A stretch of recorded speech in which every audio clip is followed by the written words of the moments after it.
flipping. Is it a good time? What should you be looking out for?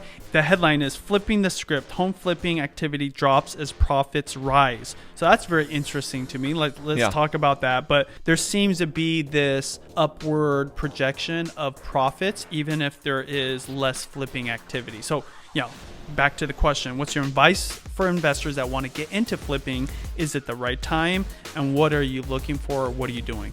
Is it the right time to get into flipping? I think it is. I think this is one of those market opportunities that only happens once in a while. We have structural pressure right now. Inflation is high, interest rates are high, so you've got that locked in seller who's not selling, so there's a lack of inventory. Builders are increasing on their side, so if you're gonna go flip, right now is the time to do it. If you look at 2020, 21, 22, the market got so hot that anyone would overpay for a flip. So your margins on a flip were going down, and we became very negative on the flipping process because we were not getting the margins we were looking for. If you made margins the whole time, I want to know in the comments, and then also tell me what city that you're in specifically. What's happening is we know from like that Redfin article, for example, that investors are down 45% in their purchasing. And part of those investors are people who are home flippers. So if less people are making offers on beat up properties to rehab them, that means simple supply and demand. There's less demand on the same amount of supply of homes that need to be rehabbed. Therefore, you can get them at a lower price. So you're getting them at a lower price, and you're getting, therefore, an increase in profit. It's a cool little teeter-totter. Is less people are doing it, so profits are going up. And because of this lack of inventory, there's going to be massive opportunity, build a home, do a development project, flip a house. Now, people get really caught up in this flipping of a house and get, how should I do it? What should I be looking at? What's my exit strategy? And they worry about a lot of these details. You can contact us via the link above and ask us questions about this, or we can go hunt for an off-market deal. But the reality is, there's a really simple thing. You need an ARV, the as repaired value of the property, minus the cost of the sale, minus the cost of the money, minus the cost of the repairs. Here's the important one, minus my profit, which should be somewhere between 10 to 15% of the ARV, the as repaired value. In a market like this, I'd recommend hitting the 15, equals what I offer. There is your flipping formula. Now, I flipped it. What's the problem with flipping? Costs money, it takes time, and you might run into some headaches. Oh, yes.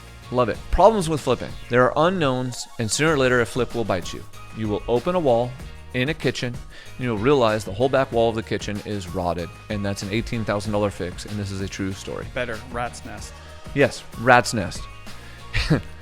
Oh, are you talking about the property that we did that had just so many?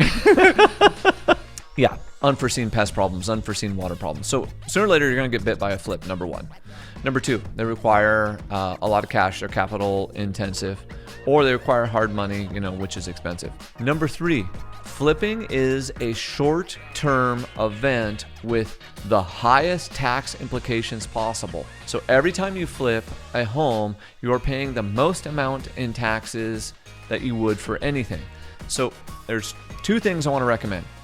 I want you to have the strategy to flip the home, and then part of it is to flip it, part of it is to keep it, and the third bonus strategy is maybe I should just wholesale it and kick it to another investor. I want to dig into the third strategy for just a second here. See, if you're really good at finding the properties, and you could make 60 grand flipping it, but I could make 15 grand giving this to another investor in 2 weeks, and it's going to take me 90 days to make the 60 grand or 120 days, which one should I do? You should probably wholesale that deal to another investor and then just go find a better deal where maybe you're going to make 90. Because I can wholesale it quicker than I can flip them. And there's only so many flips. Because flipping also, there's a lot of moving parts. And so there's a lot of brain power that goes into flipping something, and a lot of emotional energy that goes into flipping something. Flip it, keep it as a hold, wholesale it. That's what you should be thinking about every time you look at a flip project. Fourth tip, super bonus tip. Can I build an ADU in the backyard? Can I subdivide the lot? Could I get a permit to turn this into a duplex? Could I rezone this and turn it into a commercial piece of property? That one you need to dig deeper into, and we've got videos that go into that, but you need to be looking at this more than one way. The mistake the investors make is they put these blinders on and they're only looking at one way forward, and you should have a checklist with every project that you go through. Flip it, keep it, wholesale it, burr it, bring in an outside investor, create an owner financed note on it, subdivide it, build an ADU, whatever. But you should, every time you pull a property in, take 30 minutes of quiet time to create multiple strategies. Smash the like button, hit subscribe. Thank you for watching. If you enjoyed this video, watch this one too.